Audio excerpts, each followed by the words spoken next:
A new round in the ongoing bout over that Fort Mill solar panel facility opposed by many of its neighbors. A health assessment released by the University of South Carolina's Public Health School claims there are major chemical risk zones around Silfab Solar plant in Fort Mill.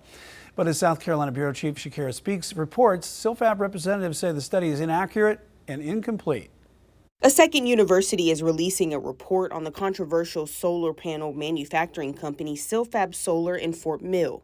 The assessment from the University of South Carolina Public Health School claims the facility puts more than 53,000 people in a major chemical risk zone. Far bigger than I thought. The study looks at a worst-case scenario. In it, the 4 hazardous materials used at the facility, hydrochloric acid, anhydrous ammonia, hydrofluoric acid, and silane, could reach neighborhoods up to nearly 3.5 miles away from the facility. That's something that's concerned Silfab opponents for the last 2 years. More residents than I had initially expected.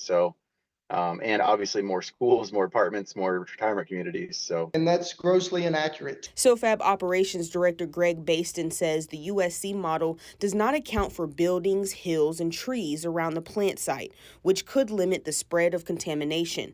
Baston also says the report does not account for Silfab's existing containment measures. For example, for both of those chemicals, the tanks we have are located inside a building, and they're both located with secondary containment measures. So in other words, if one of those tanks, all 50,000 pounds leaks, is contained within the building. Baston says USC researchers never reached out to Silfab to see how they operate. We reached out to the university for comment on Tuesday, but did not receive a response. I trust USC far more than honestly us or Silfab.